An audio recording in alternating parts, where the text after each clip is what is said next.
On this early October day, this one started with a burst of color and views right at the trailhead. The only trailhead marking here was a small PCT marker, and that was present on both sides of the road, heading two different directions. Make sure you pack a map for this one, or download a track, because there are several route options and splits in the trail. The PCT section is pretty easy to follow, as long as you know the turns, but the Silver Peak Trail can be a bit unclear in some areas, and the turnoff can be easy to miss, especially if you're distracted. I'm often guilty of booking it up the mountain as fast as I can, or getting lost in deep conversation and not noticing what is around me. The act of filming might be thought of as an extra layer of distraction, but for me, it often actually helps me be a little more present and notice some of the little things. This trail felt like one of those that was made for taking slow and really savoring. It is so diverse. It dips in and out of the forest, bathed in a soft shimmer of sunlight, crosses countless colorful clearings, cuts across old rock talus slopes colonized by lichens, and tantalizing mountain shapes fade in and out of view. Here's the turn for the Silver Peak Trail, just past a talus slope. This is where the more primitive and adventurous part of the trail begins, and in a few places there is a bit of choose your own adventure. Like right here, where I think staying to the left was a bit more clear than picking your way through these rocks and trying to find the trail on the other side. Most of it is much more straightforward, and there was no shortage of wet and dry stream beds to cross or walk up. I bet a month ago, the berries here were excellent.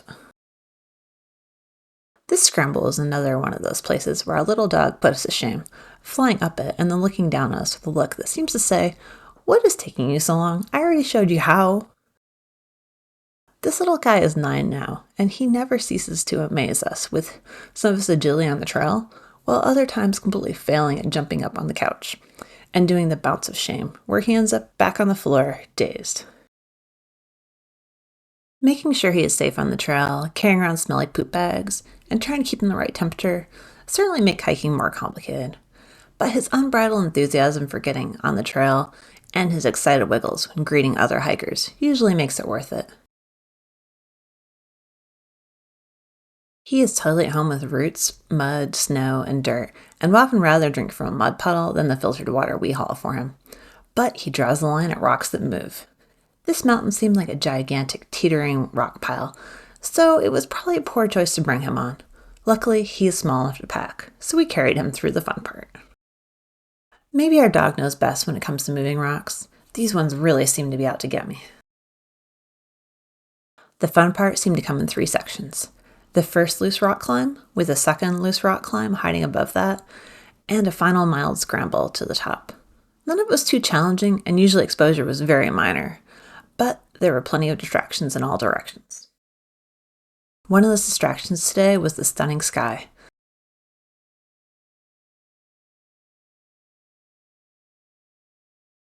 The patterns of ripples looked like something an artist would paint. It was so regular it felt unreal. But apparently it is a fairly common phenomenon called mackerel sky.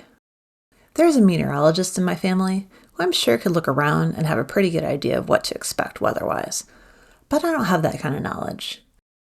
I grew up with some old weather forecast sayings like red sky at night, sailor's delight. Today, I learned that mackerel sky has some sayings of its own, like mackerel sky, never long wet, never long dry. Like the saying says, these cloud formations are usually indicative of a change in the weather. And while we didn't stick around long enough to find out, this area did get about half an inch of rain the next day. There are ways to identify what kind of change in the weather to expect based on the cloud patterns, and a lot more of these sayings with some amount of truth to them. Check out the links below for more about these sayings, how mackerel sky forms, and other hiking resources. I also have a link to a map with over 200 trails that we have hiked. Many have links to trip reports or more information, and the ones in blue have videos or articles.